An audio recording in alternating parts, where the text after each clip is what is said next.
Hello दोस्तों। Last video तक हम हमारे चैप्टर 19 जो कि सिविल डिसोबीडियंस मूवमेंट से रिलेटेड है उसके बारे में पढ़ रहे थे। उसका किस प्रकार से उसको शुरुआत किया गया और किस प्रकार से उसकी एंडिंग हुई और साथ ही में उनके बीच में किस किस प्रकार के एग्रीमेंट्स हुए और साथ ही में जो एक प्रकार से जो एक प्रकार कम्युनल अवार्ड आया तो उसमें सेपरेट इलेक्टोरेट्स को जो डिप्रेस क्लासेस थी उनसे रोकने के लिए हमने पूना पैक्ट के बारे में भी पढ़ा था। तो जिस इन सब के बारे में हम पढ़ चुके हैं, जिसके बाद में हम देखते हैं कि जब सिविल डिसोबीडियंस मूवमेंट अब एंड हो चुका है तो उसके बाद में ऐसी क्या क्या जो एक प्रकार से हम देखें जो नेस्ली से स्ट्रेटजीज होनी चाहिए कि उन्हें आगे किस प्रकार से वर्किंग करनी है और किस प्रकार से उन्हें मूवमेंट्स को कंटिन्यू रखना है। तो उसके बारे में आज हम पढ़ते हैं, जिसमें कि हमारा चैप्टर 20 है जो कि debates on the future strategy after civil disobedience movement, जिसके आज हम शुरुआत करते हैं। कि जो एक प्रकार से हम देखें तो फ्यूचर स्ट्रेटजीज के रूप में दो, अगर हम देखें तो दो मेन स्टेज स्टेज थी या फिर दो एक प्रकार से डिबेट चल रही थी, जिनमें फर्स्ट थी कि एक तो जो नेशनल मूवमेंट है उसका भविष्य में जाके किस प्रकार का एक प्रकार से अगर हम देखें तो उसका कोर्स क्या होगा या फिर एक प्रकार से उसकी क्या नई हमारे पास योजना होनी चाहिए, तो उसके लिए थी। और एक था कि 1937 में एक प्रकार से जो इलेक्शन है वो अनाउंस हो चुके हैं तो उनको हमें एक प्रकार से ज्वाइन करना चाहिए या फिर नहीं ज्वाइन करना चाहिए, तो उसके बारे में दो डिबेट्स चल रही थी। उनके बीच में कुछ लोग अगर हम देखें तो कुछ कांग्रेस के मेंबर्स थे जो एक तरफ से नहीं चाहते थे कि वो नेशनल मूवमेंट को एक प्रकार से विड्रॉ करें या फिर एक प्रकार से नेशनल मूवमेंट को कंटिन्यू करना चाहते थे, और कुछ ऐसे थे जो एक प्रकार से चाहते थे कि हमें इलेक्शंस होने चाहिए और इलेक्शन के साथ हमें पार्ट लेके हमें जो काउंसिल्स हैं उनके अंदर जाके हमें एक प्रकार से डेडलॉक्स क्रिएट करने चाहिए और फिर अदर हमें वर्किंग करनी चाहिए। तो इसके बारे में हम आगे पढ़ते हैं कि जो फर्स्ट स्टेज डिबेट है वो किस प्रकार से चल रही थी, जिसमें थ्री पर्सपेक्टिव दिए गए कि दो फोर जिसमें ट्रेडिशनल है, ट्रेडिशनल मेथड होंगे, और एक हमारा represented the rise of a strong leftist trend with in the Congress के अंदर भी अब एक लेफ्टिस्ट ट्रेंड एक प्रकार से देखने को मिल रहा था, जिसके बारे में हम बात करते हैं कि there should be constructive work on Gandhi lines, कि जो एक प्रकार से हमें अगर आगे वर्क करना है तो ट्रेडिशनल मेथड्स के रूप में यही था कि हमें एक प्रकार से कि जो गांधीयन के जो एक प्रकार से लाइंस चल रहे हैं, जो गांधी जी के बताए हुए जो एक प्रकार डायरेक्शन है उनके ऊपर हम कंस्ट्रक्टिव वर्क कर सकते हैं। साथ ही में हमें एक प्रकार से जो कॉन्स्टिट्यूशनल स्ट्रगल है, अगर हम देखें दूसरे पॉइंट के बारे में, तो जो कॉन्स्टिट्यूशनल स्ट्रगल है उसको हम कंटिन्यू कर सकते हैं, और साथ ही में हम एक प्रकार से इलेक्शंस में भी जो सेंट्रल लेजिस्लेटिव असेंबली के जो इलेक्शंस होने वाले हैं उनमें भी हम पार्टिसिपेट कर सकते हैं। और उसी के साथ हम थर्ड पॉइंट की बात करते हैं, जो पार्टिसिपेशन और इलेक्शंस कर सकते हैं, ताकि एक प्रकार से हम जो काउंसिल के अंदर हम जा सके और वहाँ पे एक प्रकार से जो कॉन्स्टिट्यूशनल पॉलिटिक्स है उसको हम एक प्रकार से देख सके और ठीक से हम उसकी वर्किंग को या फिर उसकी वर्किंग के अंदर डेडलॉक्स क्रिएट कर सके। तो ये एक प्रकार से हम देखें तो ये फर्स्ट स्टेज डिबेट चल रही थी। इसके बाद हम बात करते हैं कि इसके पीछे नेहरू जी का किस प्रकार का विजन था। तो वो चाहते थे कि हमें जो इंडियन पीपुल्स हैं या फिर उनके जो एक प्रकार से हम देखें तो हमारा मेन मकसद, इंडियन पीपल्स का मेन मकसद यही होना चाहिए या फिर उनका बेसिक गोल यही होना चाहिए कि हमें एबोलिशन ऑफ कैपिटलिज्म करना है और साथ में हमें सोशलिज्म को एक प्रकार से स्टेब्लिश करना है। इंडिया के अंदर हमें सोशलिज्म को लेके आना है, और जो कैपिटलिज्म जो कि एक प्रकार से जो ब्रिटिश मेथड है या फिर जो यूएसए का मेथड है, तो हम इन मेथड को हमें हटाना है यहाँ से, क्योंकि हम ब्रिटिशर्स को बिल्कुल और ज़्यादा टॉलरेट नहीं कर सकते। हमें एक प्रकार से सोशलिज्म लेके आना चाहिए, इसलिए हम हमारे जो लोग हैं उनके वेलफेयर के लिए आगे बारे में सोचेंगे। तो इसी प्रकार हम देखते हैं कि तो उन्होंने कहा कि जो सिविल डिसोबीडियंस मूवमेंट को एक प्रकार से हम विड्रॉ कर लिया गया है, और इसके पीछे हम एक प्रकार से हम देखते हैं कि जो काउंसिल एंट्री है उसको एक प्रकार से हम इसके अंदर काउंसिल एंट्री को हम स्पिरिचुअल डिफीट मानते हैं, जिसके साथ ही हम एक प्रकार से जो हमारे आइडियाज हैं उनको हम सरेंडर कर चुके हैं, और हम जो एक प्रकार से जो रिवोल्यूशनरी एक्टिविटीज़ हैं उनसे हम रिट्रीट हो जाएंगे अगर हमने काउंसिल्स के अंदर एंट्री ली। तो ये एक प्रकार से एक जवाहरलाल नेहरू का हम देखें तो उनका एक प्रकार से विजन था, ये उनका सोचना था कि अगर हमने कंस्ट्रक्टिव वर्क नहीं किया और अगर हम एक प्रकार से जो काउंसिल्स हैं उनमें एंट्री लेंगे या फिर हम इलेक्शंस में पार्टिसिपेट करेंगे, तो एक प्रकार से हमारी जो रिवोल्यूशनरी या फिर जो रिफॉर्मिस्ट जो मेंटेलिटी है उससे हम एक प्रकार से बिल्कुल ही दूर हो जाएंगे। तो एक प्रकार से हम ज़्यादा उसको हमें समझना चाहिए, और हमें एक प्रकार से हमारे जो सीडीएम टाइप जैसे मूवमेंट है या फिर हमारे जो रिवोल्यूशनरी मूवमेंट है या फिर हमारे जो नेशनल मूवमेंट ऑफ फ्रीडम है, तो उनको हमें आगे कंटिन्यू करना चाहिए। तो ये प्रकार से नेहरू जी का विजन था। इसके बाद हम बात करते हैं कि Nehru's opposition to struggle strategy, कि क्यों एक प्रकार से जो एक प्रकार से हम देखें जब गांधी जी का एक अगर हम देखें तो गांधी जी की मेन स्ट्रेटजी ये होती थी कि हमें कंटिन्यूसली एक स्ट्रगल करना चाहिए। स्ट्रगल के बाद में हमें लोगों को एक प्रकार से शांत कर देना चाहिए, हमें बिल्कुल एक शांति का पीरियड होना चाहिए उसके बीच में, और फिर उसके बाद में फिर से हमें स्ट्रगल करना चाहिए, ताकि एक प्रकार से जो मासेज हैं उनके भी एनर्जी को एक प्रकार से कमी ना हो, क्योंकि अगर जब हम स्ट्रगल करेंगे लंबे टाइम तक तो एक प्रकार से जो मासेज की एनर्जी है वो लिमिटेड है, और जब वो एनर्जी अगर कंटिन्यूसली निकलती रही तो वो एक प्रकार से लोग एग्जॉस्ट हो जाएंगे। तो इस वजह से हमें शांति का पीरियड होना चाहिए उसके बाद में, और फिर से हमें स्ट्रगल करना चाहिए। तो ये प्रकार से गांधी जी की स्ट्रेटजी थी। लेकिन नेहरू जी बिल्कुल भी नहीं चाहते थे कि ऐसी स्ट्रेटेजी हो, क्योंकि वो चाहते थे कि हमें कंटिन्यूअसली स्ट्रगल को रखना चाहिए, हमें आज़ादी चाहिए, हमें एक प्रकार से हमारी कंप्लीट इंडिपेंडेंस चाहिए। तो ये केवल हम देखें तो नेहरू जी का मेन मकसद था, जिसमें हम देखते हैं कि जो Gandhi and other members of Congress थे, वो चाहते थे कि जो मार्क्सवादी जो मूवमेंट है, वो एक प्रकार से अगर हम देखें तो ज़्यादा दिनों तक नहीं चल सकता है। उसी के बाद हम एक प्रकार से होते हैं पेज ऑफ मतलब एक रिलैक्सेंट, अगर हम देखें तो रिलैक्स टाइम होगा, जिसको हम ट्रूस फेज के रूप में जानते हैं। और साथ ही हम देखते हैं कि जो नेक्स्ट नेक्स्ट स्टेज होगी एक प्रकार से, जिसको हम मास्टर स्ट्रगल कहते हैं, तो वो फिर से हम स्ट्रगल स्टार्ट करेंगे। तो ये एक प्रकार से गांधी जी वगैरह जो कांग्रेस के मेंबर्स थे उनके सोचना था। उसी के साथ हम बात करते हैं कि जो ट्रूस पीरियड होगा उसके अंदर हम एक प्रकार से स्ट्रेंथ को फिर से इकट्ठा करेंगे हम, ताकि फिर से गवर्नमेंट के साथ फाइट कर सके। तो और साथ ही में हम जो हमारे नेशनलिस्ट हैं उनके डिमांड्स को भी काफ़ी ज़्यादा रिस्पॉन्ड करने के लिए हम जो ट्रूस पीरियड के अंदर काफ़ी ज़्यादा वर्किंग करेंगे, या फिर हम एक प्रकार से कंस्ट्रक्टिव वर्क करेंगे। उसी के साथ हम बात करते हैं जो नेहरू जी थे, वो इंटरनेशनल मूवमेंट के अंदर इस स्ट्रेटजी को एक प्रकार से वो बिल्कुल भी इसको मानना नहीं चाहते थे, वो इसको बिल्कुल इसी के लिए बिल्कुल तैयार नहीं थे। और साथ ही वो उन्होंने जो लाहौर कांग्रेस हुई इसके अंदर अपना एक प्रकार से पूर्ण स्वराज का एजेंडा उन्होंने घोषित कर दिया कि हमें केवल और केवल पूर्ण स्वराज चाहिए, हमें कंप्लीट इंडिपेंडेंस चाहिए। हम किसी भी प्रकार से जो जो गवर्नमेंट है उसके किसी भी, अगर हम मानते हैं कि हमारे जो कैपिटलिज्म है उसका हम हमारे ऊपर राज ज़्यादा दिन और नहीं चलने जैसे दे सकते। इसके बाद हम बात करते हैं कि finally yes to council entry, कि फाइनली में जो काउंसिल एंट्री है उसको यस कहा गया, क्योंकि एक प्रकार से अगर हम देखें तो कोई भी नहीं चाहता था कि जो वहाँ पे जो कांग्रेस के अंदर फिर से एक स्प्लिट हो, और स्प्लिट को रोकने के लिए काउंसिल एंट्री को हाँ कहा गया, जिसमें गांधी जी ने स्पीच दिया था कि अगर हम देखें कि parliamentary politics cannot lead to freedom, कि पार्लियामेंट्री पॉलिटिक्स के साथ हम किसी कभी भी आज़ादी को प्राप्त नहीं कर सकते हैं। But those congressman who could not for some reasons of a satyagraha और devote themselves to constructive work, जो एक प्रकार से जो नहीं चाहते हैं कि वो सत्याग्रह में पार्टिसिपेट करें, या फिर एक प्रकार से जो कंस्ट्रक्टिव वर्क है उनमें पार्टिसिपेट करें, वो एक प्रकार से वो इसके अंदर जाके ऑक्यूपाई रह सकते हैं, वहाँ पे जाके वो पेट्रियोटिक वर्क कर सकते हैं, अपनी पेट्रियोटिक एनर्जी को वहाँ पे जाके निकाल सकते हैं। और साथ ही में अगर हम देखें तो वो कॉन्स्टिट्यूशनलिज्म और सेल्फ सर्विंग एक प्रकार से वर्किंग के रूप में कार्य कर सकते हैं। बस वो एक प्रकार से किसी भी प्रकार से जो वहाँ पे जो वर्किंग हो रही है उसके अंदर बिल्कुल भी एक प्रकार से ज़्यादा संलग्न ना हो जाए, ताकि वो एक प्रकार से जो अपनी हमें जो फ्रीडम स्ट्रगल है उसको भूल ना जाए। तो ये एक प्रकार से गांधी जी की स्पीच थी। उसके बाद हम बात करते हैं कि मई 1934 ऑल इंडिया कांग्रेस कमेटी, उन्होंने अपनी एक मीटिंग की जो कि पटना के अंदर की गई, जहाँ पे उन्होंने एक पार्लियामेंट्री बोर्ड की स्थापना भी की। और उसके बाद हम देखते हैं कि जो अक्टूबर 1934 हुआ, तो उसमें गांधी जी ने अपने जो कांग्रेस थी उसके एक प्रकार से मेंबरशिप से रेजिग्नेशन दे दिया, और साथ ही में कहा कि अब मैं बाहर रह के ही जो एक प्रकार से हम थॉट और जो वर्ड और एक प्रकार से डीड जो वर्किंग है उनके ऊपर मैं जो लोगों की एक प्रकार से जो सुधार में बाहर रह के ही इसमें वर्किंग करूंगा, मैं एक प्रकार से कांग्रेस का पार्ट नहीं हूँ। जिसके बाद हम बात करते हैं कि जो कांग्रेस जो सेंट्रल लेजिस्लेटिव असेंबली थे उसके इलेक्शंस हुए, जो कि नवंबर 1934 में किए गए, मतलब एक प्रकार से वहाँ पे उनके कंक्लूड किए गए। और उसके बाद हम देखते हैं कि जिसमें कांग्रेस ने लगभग 75 सीट्स इंडियंस के लिए रिजर्व थी, उनमें से लगभग 45 सीट्स कांग्रेस ने जीती। एक प्रकार से उन्होंने इसमें क्लियर मेजोरिटी लेके आए। तो इस प्रकार से हम देखते हैं कि जो कांग्रेस को लगभग बहुत लोग या फिर पूरी भारत की जनता बिल्कुल पसंद करती थी, और एक प्रकार से वो चाहते थे कि कांग्रेस ही आगे हमारा एक प्रकार से हम देख के तो हमारे रूल को चलाए। जिसके बाद हम बात करते हैं कि गवर्नमेंट ऑफ इंडिया एक्ट 1935 की, जिसके मेन फीचर्स क्या हैं। जिसमें हम फर्स्ट बात करते हैं कि एन ऑल इंडिया फेडरेशन बनाया गया, जिसमें कि जो इंडियन प्रोविंसेज हैं एक प्रकार से हम देखें तो कि इंडियन प्रोविंसेज हुए। साथ ही में अगर हम दूसरी पार्टी देखते हैं जिसमें कि जो चीफ कमिश्नर प्रोविंसेज हुए, और साथ ही में तीसरी पार्टी है इंडियन स्टेट्स, ये सभी एक कॉम्प्रोमाइज़ के ऊपर आए और एक प्रकार से वो फेडरेशन का निर्माण करे। जिसमें ये एक प्रकार से इन तीनों पार्टी जो कि एक प्रकार से हम देखें तो भारत के उस समय तीन हिस्से थे। इसमें हम देखते हैं कि कुछ चीफ कमिश्नर प्रोविंसेस थे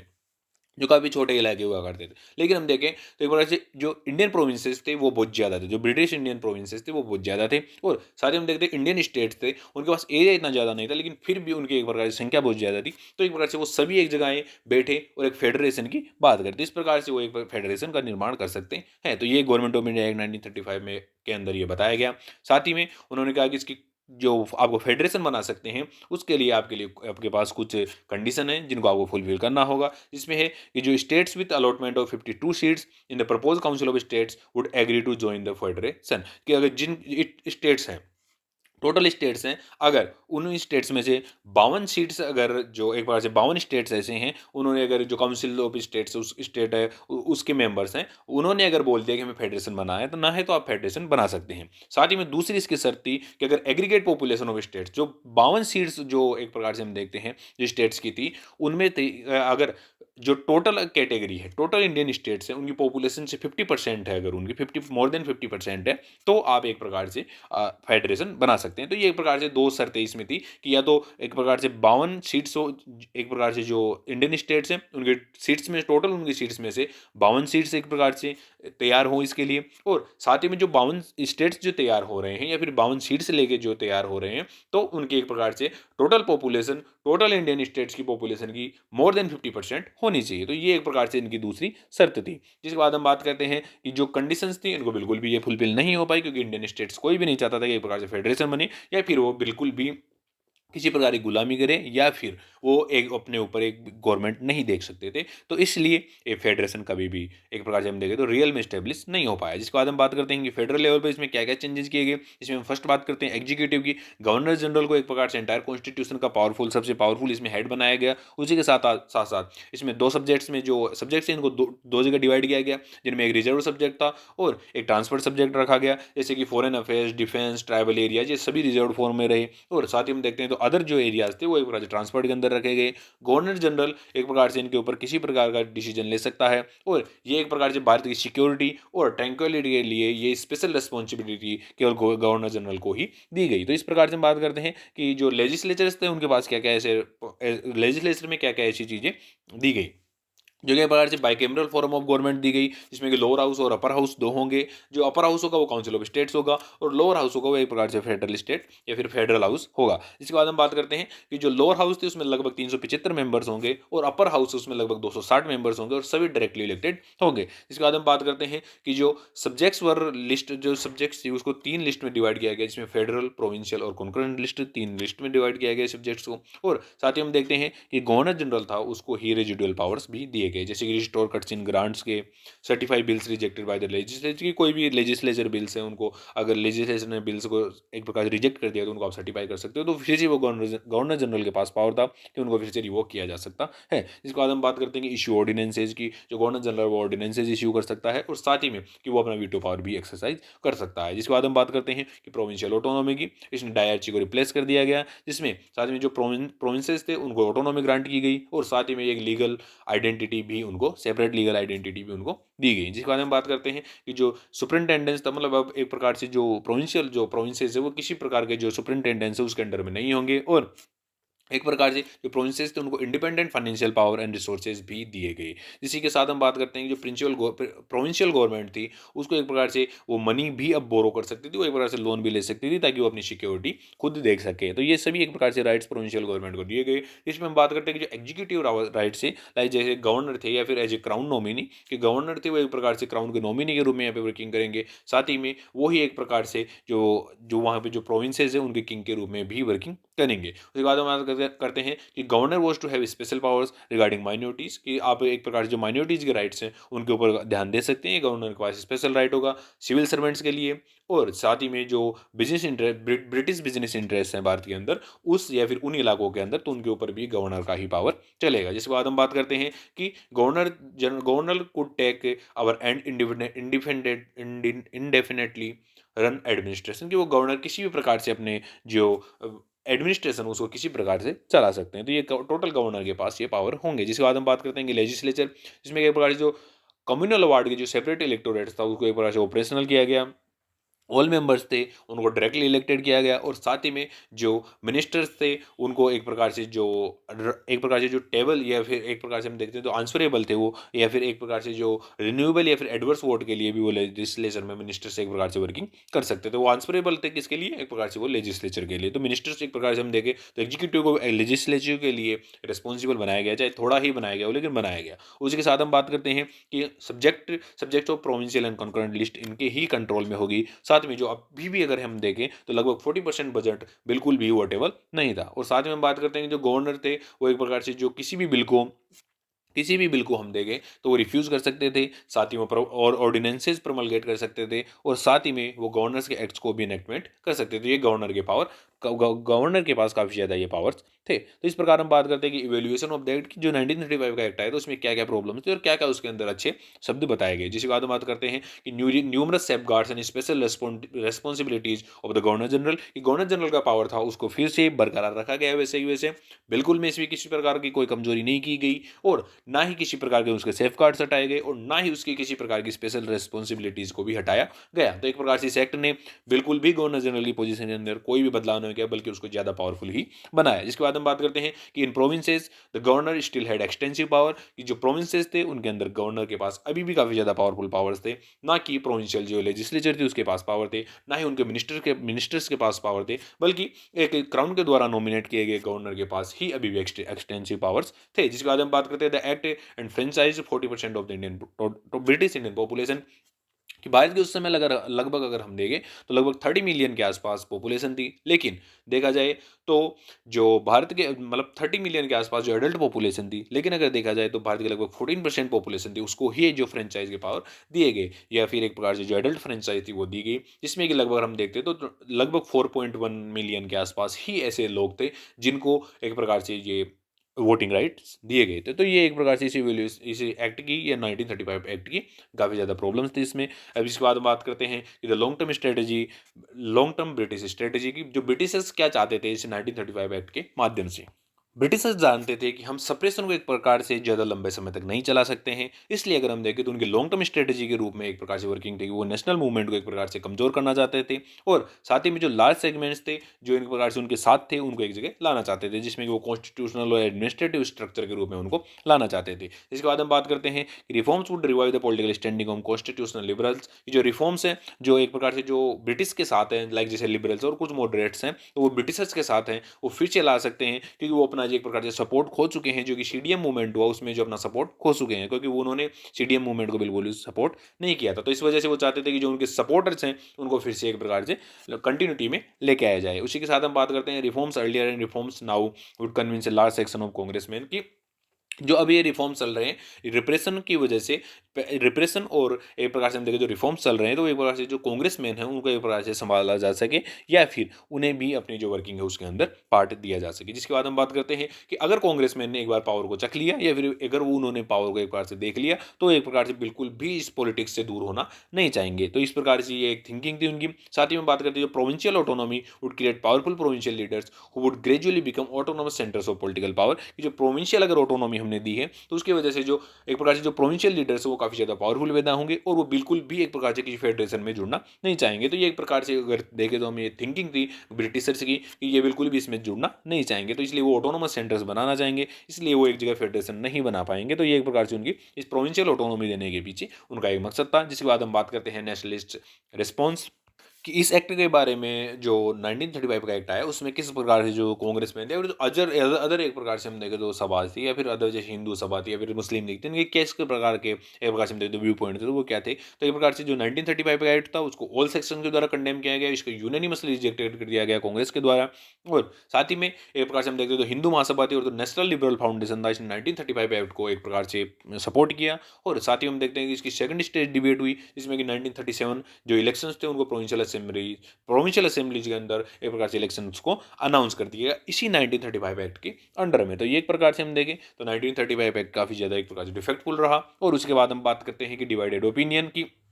एक बार देखिए जवाहरलाल नेहरू और Subhash Chandra Bose and Congress socialist and communist थे, वो एक प्रकार से वो चाहते थे कि हमें बिल्कुल भी ऑफिस को एक्सेप्ट नहीं करना चाहिए, हमें इलेक्शंस में पार्टिसिपेट नहीं करना चाहिए। उसी के साथ हम बात करते हैं कि वो एक प्रकार से चाहते थे कि हमें एक प्रकार से किसी भी प्रकार की ऐसी कोई भी हमें रेस्पॉन्सिबिलिटी नहीं लेनी है जिसमें हमारे पास कोई भी पावर नहीं है। तो एक प्रकार से हम पावर विदाउट रिस्पॉन्सिबिलिटी मतलब रिस्पॉन्सिबिलिटी विदाउट पावर हमें लेना नहीं है। तो ये एक प्रकार से ये कांग्रेसमैन का या फिर जो सोशलिस्ट थे और कम्युनिस्ट थे उनका एक प्रकार से ये मकसद था। उसी के साथ हम बात करते हैं कि अगर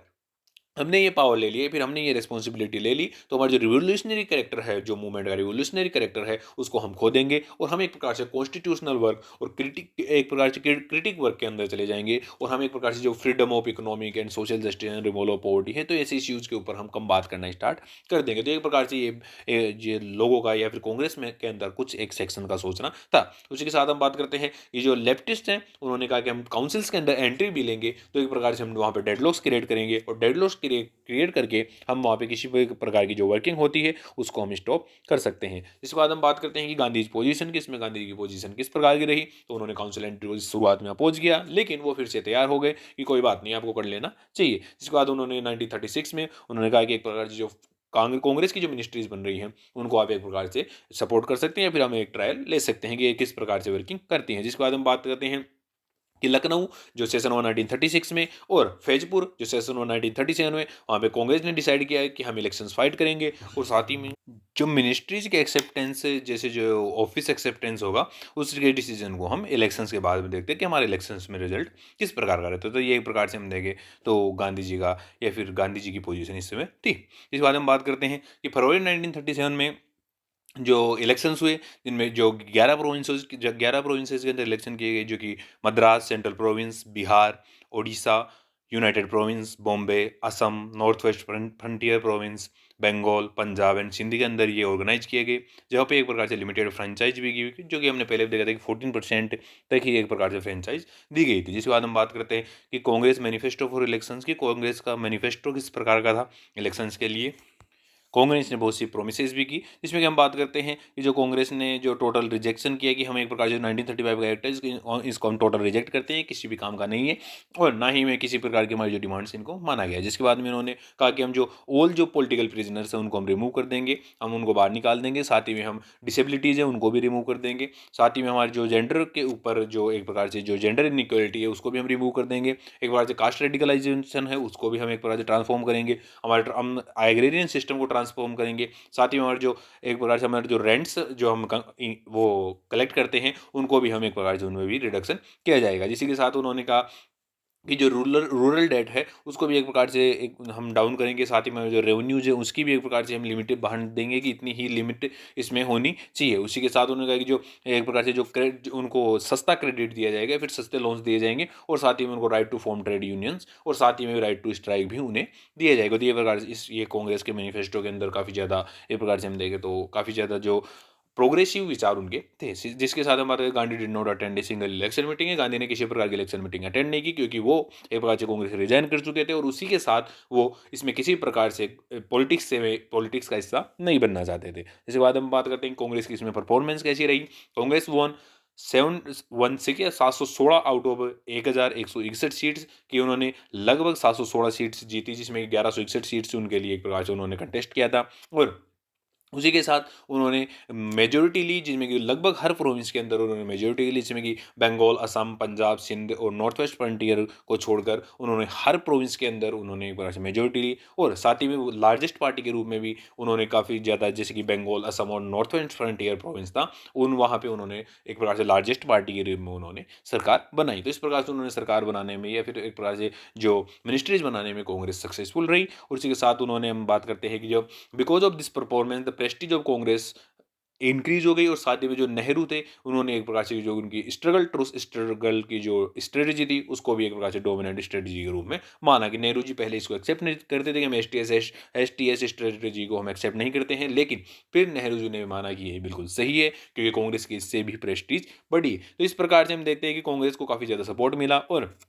सभी लोग चाहते थे कि कांग्रेस जीते और कांग्रेस एक प्रकार से गवर्नमेंट बनाए। तो इस ये आज हमने पढ़ा कि जो हमारे कांग्रेस की किस प्रकार की मिनिस्ट्रीज थी और किस प्रकार से उन्होंने आगे वर्किंग की। जिसके बाद हम बात करते हैं कि कांग्रेस ने एक प्रकार से जो मिनिस्ट्रीज थी उनको क्यों रिजाइन किया, और आगे जो हमारा जो वर्ल्ड वॉर 2 हुआ तो उसके पीछे क्या क्या कारण थे, और क्यों हमने उसको एक्सेप्ट नहीं किया। तो इसके बारे में हम अगले वीडियो में पढ़ेंगे। Thank you.